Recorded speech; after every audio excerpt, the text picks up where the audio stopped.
Bueno, buenas tardes. Ahora sí, muchas gracias. Vamos a ir cerrando estos 3 días de trabajo, de encuentro, de reencuentro y encuentro, con las conclusiones del Congreso.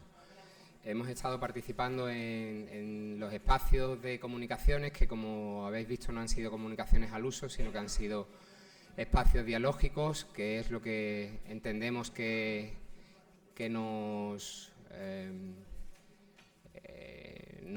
ubica y nos pone en situación, y esto de la relación educativa nos ayuda a ponernos cara. A veces nos conocemos pero no nos ponemos cara, y creo que ha sido fructífero. Ahora ya los compañeros nos contarán.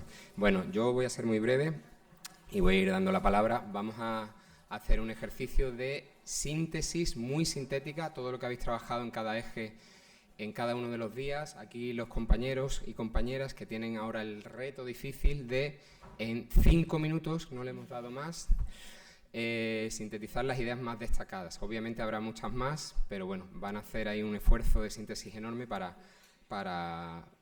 compartir las ideas más destacadas. Tened en cuenta que cada uno de los ejes realmente tenía una línea temática distinta. En el primer eje, titulado Desigualdades, Políticas Públicas y Derechos Sociales, han estado Francis del Pozo, que, bueno, a ver, los que habéis estado en esta sala, de la UNED, Liliana Castro, de Uninorte, Colombia, que va a ser la encargada de hacer la relatoría, y Nerea Agüera, haciendo el apoyo desde el grupo de investigación de la UMA, Educas. Así que, Liliana, cuando tú quieras, 5 minutos.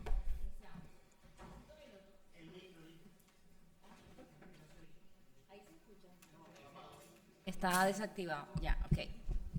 Bueno, muchas gracias. No me cuenten el saludo los 5 minutos. No, primero agradecer, ha sido un placer estar aquí compartiendo y este espacio de encuentro y reencuentro, porque también con algunos me he reencontrado. Y bueno, me llevo excelentes experiencias, ideas a través de este compartir. Bien, nuestra mesa se denomina Desigualdades Políticas Públicas y Derechos Sociales. La dinamización del trabajo dialógico que realizamos estuvo movilizada a través de 2 grandes ejes que cuestionaron. Primero, indagamos alrededor de qué elementos socioeducativos relacionados con el acompañamiento o con el vínculo, el empoderamiento, la justicia social o el fortalecimiento para la ciudadanía aportaron los trabajos que ustedes realizaron, no situándonos en la problemática, sino en las acciones que permitían poder generar soluciones y transformaciones. Y como último, las cartas para navegar desde las voces de cada uno de ustedes que han venido realizando todo este trabajo socioeducativo. Entonces, las experiencias presentadas en el contexto de esta mesa muestran que la concienciación sobre ciudadanía y derechos emerge allí donde los procesos socioeducativos logran activar vínculos, responsabilizar a los actores como sujetos activos de derecho y abrir espacios para la participación crítica. En cada iniciativa, ya sea con infancias, jóvenes tutelados, mujeres, personas privadas de la libertad, comunidades rurales, espacios públicos, política pública, empoderamiento, inclusión sociolaboral, la conciencia se teje en la relación entre las barreras estructurales, en tensión con la política pública, la rotación institucional, la estigmatización, la exclusión y las prácticas que buscan disputarlas. Los proyectos visibilizan a los sujetos como ciudadanos activos que cuestionan las representaciones sociales o que incorporan la voz de las poblaciones en la toma de decisiones y muestran que el acompañamiento no es solo una técnica, sino un vínculo que desnaturaliza desigualdades y habilita nuevas formas de participación consciente y crítica. En estas iniciativas se visibilizaron algunas cosas muy importantes, como por ejemplo la necesidad de co-construcción con los responsables del sistema, que evidencia la justicia social y que se requiere modificar las lógicas institucionales que reproducen la vulnerabilidad. También el empoderamiento comunitario como una fuerza que redistribuye la palabra, convierte la experiencia cotidiana en saber legítimo y construye corresponsabilidad colectiva. También el vínculo educativo, que opera como un mediador ético, dignifica la expresión, rompe imaginarios sobre la incapacidad y abre horizontes de posibilidad donde antes solo habían estigmas. En conjunto, estos trabajos aportan elementos socioeducativos fundamentales como la centralidad del vínculo como un motor de confianza y reflexión crítica, la investigación y la participación como estrategia de empoderamiento, la escucha como acto político que redistribuye el poder y la construcción colectiva de saberes como vía para fortalecer la ciudadanía en todos los contextos, con especial acento en situaciones de desigualdad social. Cada experiencia evidencia que la concienciación no es solo un resultado, sino un proceso que transforma subjetividades, relaciones y estructuras, habilitando a las comunidades para imaginar y para ejercer sus derechos desde lugares más justos, visibles y propios. En este entramado, el campo de formación de educadores y educadoras sociales, pedagogos y pedagogos sociales, se plantea reflexiones sobre la pertinencia de los perfiles profesionales en relación con las políticas orientadas a poblaciones y situaciones específicas, evidenciando que la concienciación no solo debe trabajarse con las comunidades, sino también con quienes forman parte de los sistemas educativos y sociales. En este sentido, al interrogarse sobre su capacidad para responder a la diversidad cultural, la desigualdad territorial o las tensiones de la política pública, se convierten en un espacio de construcción de ciudadanía.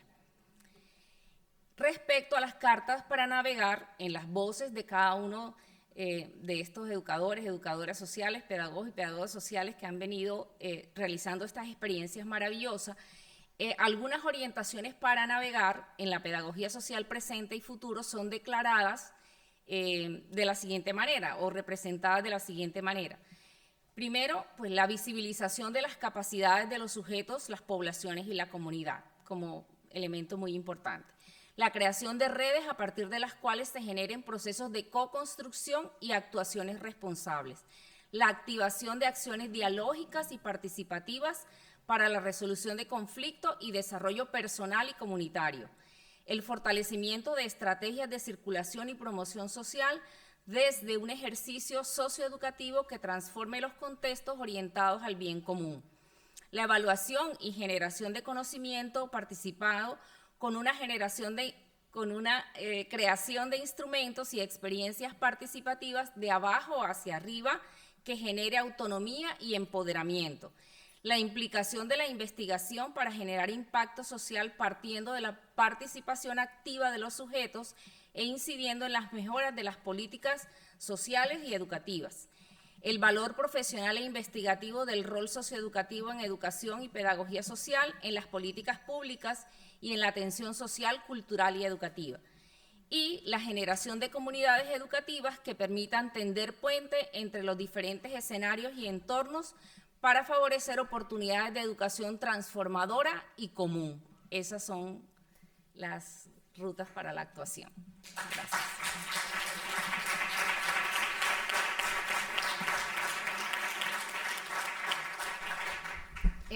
Quisiera destacar que todo esto se hizo en consenso con quienes estuvieron participando, o sea, aquí está representada la voz de todos y todas.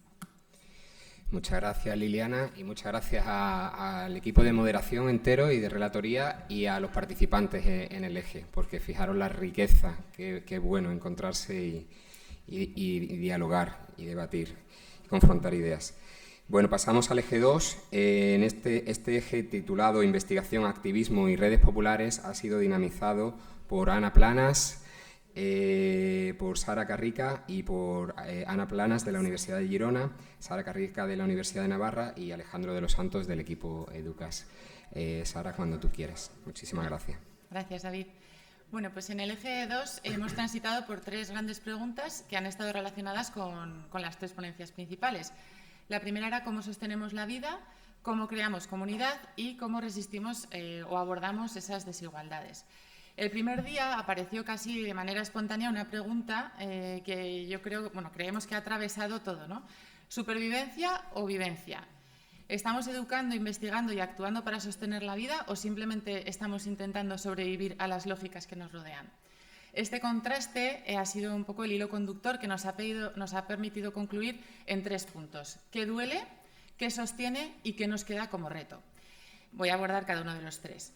Lo que hemos visto que duele, bueno, pues han aparecido dolores que son estructurales, muchos tipos de violencias que se vuelven a veces invisibles en lo cotidiano, procesos de individualización que desgastan, soledades crecientes, pérdida de lo colectivo.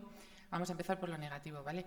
Desaparición de referentes y rupturas intergeneracionales que dejan muchas personas sin brújula, sistemas que deseducan, ritmos acelerados, productividad, lógicas de poder bueno, a veces pues fragmentación de vínculos, meritocracia, como veíamos esta mañana, y competencia, ganadores y perdedores, contrapedagogías que legitiman esa desigualdad, familias presionadas a competir, no es que quizá lo busquen de por sí, jóvenes que sienten que no llegan nunca o que no consiguen lo que quieren. Y junto a todo esto, muros institucionales, ¿no? Rigideces, burocracia, limitaciones para hacer investigación con sentido, universidad que a veces maquilla esa participación que promovemos y defendemos o no respaldamos del todo procesos verdaderamente transformadores. Algunos han dicho no nos da la vida, ¿no? Porque, bueno, pues dicho así, hay mucha tarea, hay mucha faena. Esta frase resume muy bien ese modo de supervivencia. Pero también hemos visto que sostiene. Entre los papeles, posits y pizarras, ¿no? Hemos visto cómo aparecía con mucha fuerza lo que nos sostiene, lo que nos repara. Han aparecido palabras propias de nuestra pedagogía social como vínculo, comunidad, escucha, diálogo, corresponsabilidad, presencia, acompañamiento, vivir el riesgo, espontaneidad, capacidad de agencia, decían también ahora hace un momento, compromiso de la voluntad. Hemos visto cómo el vínculo crea ese nosotros y aparecen experiencias intergeneracionales, en proyectos comunitarios, en redes vecinales, en acompañamientos cotidianos, ¿no? Y en prácticas que devuelven a la gente ese sentido de pertenencia, que a veces ahí está mucho, ¿no? De la clave de lo que trabajamos. Apareció también la importancia de las metodologías no estandarizadas, incluir lenguajes artísticos, investigación-acción, prácticas situadas, investigación militante, bueno, distintas formas de producir un conocimiento que no borren la vida, sino que la reconozcan. Alguien escribió en un papel, ¿no? Y en un post-it lo pegó ayer en la pizarra y decía ciencias que se dejen afectar. Esta frase creo que condensa mucho porque hablaban, ¿no? Pues de investigar no solo sobre, sino con, y dejar que la comunidad también transforme la investigación y no al revés. No pensar también que es importante cómo nuestras investigaciones pueden transformar la investigación, sino creer y pensar que también puede ser al revés, ¿no? Y en este sentido hablar de esa democracia cotidiana, de cómo devolvemos los resultados, coproducimos el conocimiento, es decir, hacer una investigación que sea un acto de participación y de responsabilidad de principio a fin. Y por último, pues ¿qué nos queda como reto? De todo este recorrido emergen desafíos muy claros que pueden ser bueno, los siguientes, ¿no? Trabajar desde y contra el sistema, es decir, que a veces bueno, pues tenemos muchas cosas en contra, pero también podemos buscar esas grietas, resistir desde dentro sin reproducir esos patrones que identificamos, ¿no? También derribar muros físicos, administrativos, de contenido también, simbólicos, los del miedo. Revisar nuestros propios privilegios para no reproducir esas desigualdades en nombre de la universidad o de la ciencia. Sí. No instrumentalizar a las comunidades, es decir, compartir los datos, escuchar de verdad, involucrar a jóvenes, infancia, familias y colectivos, ¿no? En general, en todas las fases del proceso. Entender que el impacto de nuestras investigaciones, o entenderlo mejor dicho, cómo de capaces somos de sostener las redes en el tiempo, es decir, que los proyectos no dependan de personas o de convocatorias, sino que se vuelvan procesos de la comunidad, ¿no? Y crear, esta me parecía también muy bonita, crear sombras y refugios, es decir, lugares donde descansar, donde no hablemos de producir y disfrutemos y simplemente estemos y seamos sin exponernos y trabajar y desarrollarnos tanto, ¿no? Que a veces vivamos sin más. Todos estos retos nos desafían como pedagogas sociales, investigadoras, ciudadanas, educadoras. Y quisiera ya cerrar con esta síntesis, ¿no? Que yo creo que recoge todo lo vivido estos 3 días en nuestro eje, y es que hemos visto que la sociedad muchas veces deseduca, pero también hemos visto que en cada grieta aparece una comunidad que cuida, que escucha, que sostiene, Hemos visto violencias, rupturas, injusticias, pero también vínculos, prácticas situadas, metodologías vivas y redes populares que resisten a ello o lo abordan. Con esto también hemos debatido con esta palabra. Hemos descubierto juntas que investigar es acompañar, que acompañar es resistir y que resistir es crear mundos posibles, ¿no? Y el compromiso que nos llevamos de este eje es seguir tejiendo o intentar tejiendo esas redes populares que sostengan la vida, que hagan comunidad y que, bueno, en definitiva, conviertan nuestras investigaciones y nuestras prácticas en actos de justicia, dignidad y esperanza. Así que nada, muchas gracias.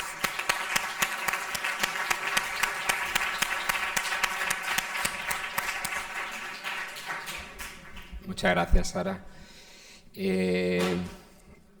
Voy a parafrasear la evidencia o la frase que tú has dicho, que es: no nos da la vida. Y yo añadiría: pero aquí estamos. Así que gracias a todos y a todas por estar aquí, a pesar de ello. Bueno, pasamos al eje 3, que se denomina interseccionalidad y bien común.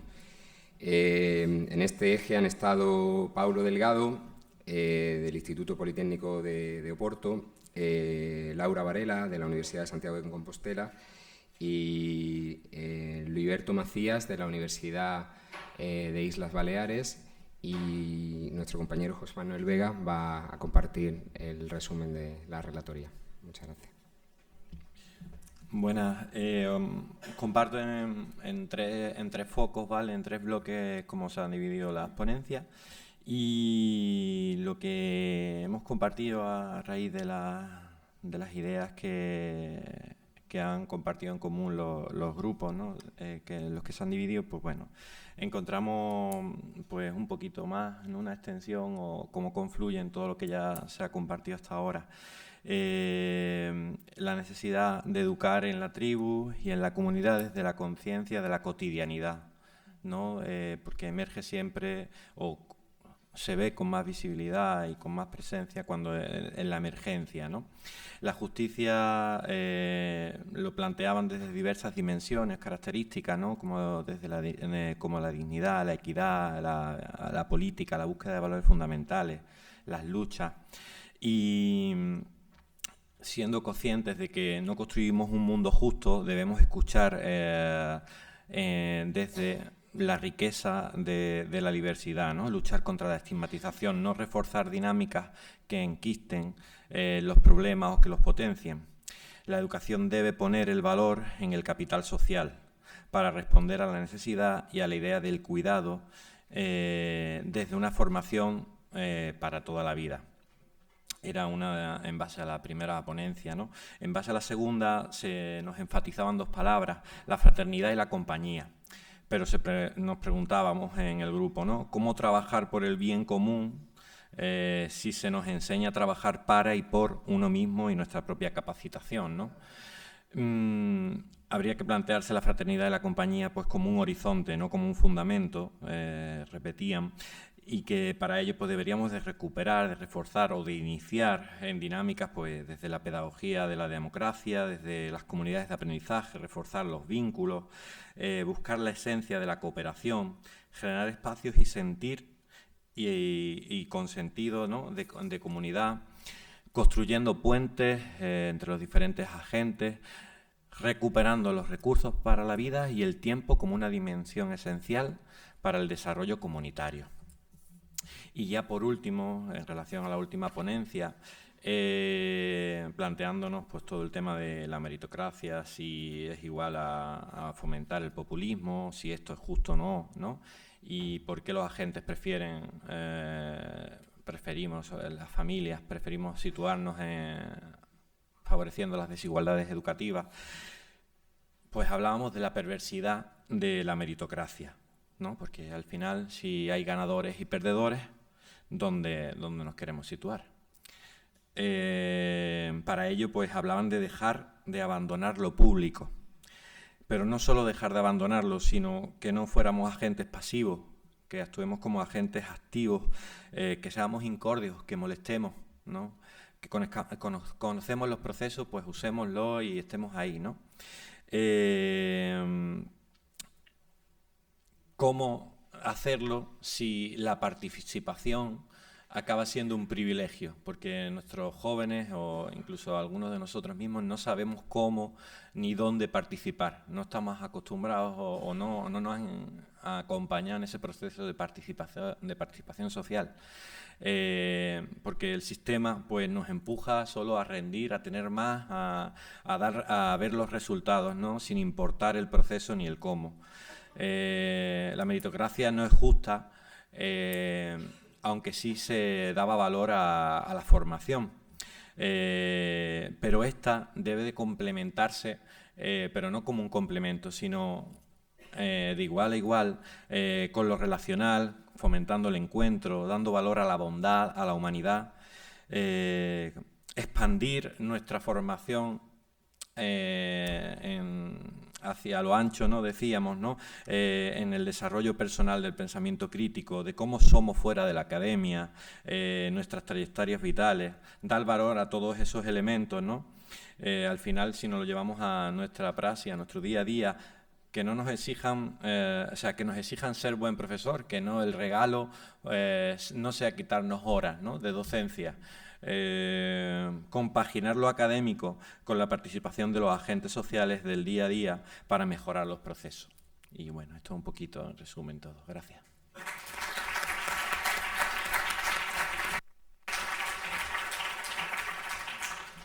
Muchas gracias, José. Como ya veis, empiezan, bueno, ya desde el primer momento han empezado a haber muchos puntos en común, pero también puntos complementarios y mostrando distintas aristas de aspectos ya señalados. Vamos a pasar a la relatoría del último eje, que se denomina Dominación Cultural y Resistencias. Y aquí agradecemos todo el trabajo de moderación a Paloma Valdivia, de la Universidad Autónoma de Barcelona, a Bárbara Gutiérrez, de la USAL, que será quien haga la relatoría, y a Mira Sidamet, que ha estado del equipo de investigación nuestro, haciendo el apoyo. Así que muchas gracias y cuando quiera, Bárbara. Bueno, mi intervención va a ser muy breve, así que voy a aprovechar un minuto para dar un agradecimiento a los compañeros de EDUCA, a la Universidad de Málaga, un especial agradecimiento a David por el mimo con el que nos has tratado, yo creo que a todos, y a Mira y a Paloma pues por el apoyo que nos habéis dado a lo largo de estos 3 días. Como ya vais comentando, yo creo que al final estos puntos de encuentro demuestran que coincidimos, que tenemos los mismos planteamientos, la misma idea de ser, de hacer, de estar en lo que es la pedagogía y la educación social. Os voy a transmitir un poco las conclusiones principales en las que llegamos en nuestro eje, que viene a ser que la dominación cultural contemporánea pues adopta formas visibles pero también invisibles que se expresan en desigualdades, violencias simbólicas, discursos de odio y narrativas que definen quién pertenece y quién se queda afuera. Sus expresiones se manifiestan en los espacios cotidianos, en la escuela, la calle, las redes, instituciones, migración, producción de conocimiento, creación de cultura, generando subordinaciones que pueden pasar por naturales pero que no lo son, y que lo importante es reconocerlas. Y este reconocimiento es el primer acto social de resistencia que podemos llevar a cabo en todo nuestro proceso de intervención y acompañamiento. Frente a esta dominación, pues emergen ciertas resistencias que nacen en lo mínimo, en lo íntimo y también en lo colectivo, por supuesto, asociaciones, creación cultural, metodologías participativas, producción digital con intencionalidad educativa, espacios comunitarios, resignificación de objetos y de lugares. Resistir implica disputar sentidos y devolver a las personas la capacidad de narrarse, de construir identidad y de pertenecer sin ser asimilados o ser anulados. Como muestra de dominación cultural entre los diferentes momentos y etapas de debates que fuimos llevando a cabo, identificamos expresiones y mecanismos como pues, la supremacía de una cultura hegemónica que impone un lenguaje, unos valores, comportamientos, emociones que son o no son aceptables dependiendo de la perspectiva. Violencias, una serie de violencias simbólicas que obligan a hacer y sentir cómo se espera, cómo esperamos los demás que otros se sientan o sean. Digitalización como acelerador de respuestas homogéneas, eliminamos la pregunta y por lo tanto acortamos el pensamiento crítico. La pérdida de la identidad en procesos migratorios cuando el contexto dominante no es permeable. Narrativas políticas y burocráticas que invisibilizan el componente pedagógico del migrar. educación emocional, pero como un dispositivo de control más que de emancipación, que va a enseñar qué sentir y cómo expresar lo que estoy sintiendo. Discurso cultural que separa la naturaleza de la vida humana, rompiendo, creando una ruptura del vínculo sensible con el entorno, tendencias, hábitos, rutinas que van a desactivar la participación social y emocional desde una perspectiva profunda y obstaculizar e infantilizar algunas de las labores que llevamos, labores, intervenciones o áreas de trabajo desde la perspectiva socioeducativa. Pero, por supuesto, donde está la oscuridad, pues está la luz, ¿no? Y en contraposición hemos identificado, delimitado una serie de resistencias que nos permiten concluir que resistir no es siempre confrontar, puede ser abrir determinadas grietas por las cuales poquito a poco vamos accediendo a los sitios, ¿no? ¿Y cómo podemos hacer esto? Pues a través de metodologías participativas que van a devolver voz, códigos, narrativas a quienes no son escuchados, a abrir una apertura de espacio para la labor y el sentido de la pedagogía y de la educación social, resistir ante la compartimentación de los ámbitos en los que podemos intervenir y en los que podemos acompañar, una producción cultural propia para cada persona a través de arte, a través de belleza como música, medios digitales, arte comunitario, fotografía, relato, acompañamiento a familias migrantes de una perspectiva identitaria y no solo desde una perspectiva administrativa, aquí haciendo énfasis en políticas culturales relacionados que vayan fomentando determinadas interconexiones entre todas las personas, un uso pedagógico del entorno digital para mantener vínculos, dignificar vidas y conectar afectivamente los unos con los otros, comunidad como espacio de defensa del bien común a través de acciones como el cuidado, aprendizaje mutuo, la cooperación, ocupar espacios prohibidos o impensados, tanto físicos como digitales, como un acto de conocimiento y reclamo de nuestros propios derechos y de los sentidos que les damos a ellos. Participación infantil, juvenil global, no solo en el ámbito local, una ciudadanía mundial con derecho y búsqueda de hacer efectivos estos derechos. Relectura crítica de la masculinidad, desmontando la resistencia a la igualdad, revalorización del vínculo con la naturaleza para construir una sensibilidad que hemos ido perdiendo y la investigación como ética del relato, es decir, no sentarnos solo en los datos, sino también escuchar, interpretar y dar lugar a cada uno.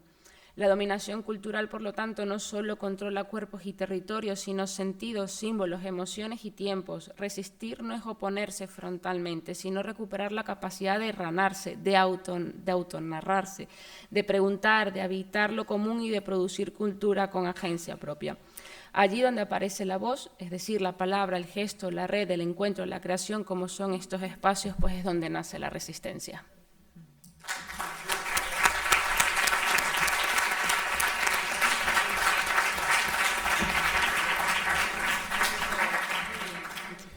Muchísimas gracias, Bárbara, y gracias a vosotros de nuevo, porque realmente el esfuerzo de síntesis es producto del trabajo y ese compartir ideas que hemos estado haciendo durante estos 3 días. Así que gracias a vosotros también, porque esas son las ideas de todos puestas en común y que nos enriquecen.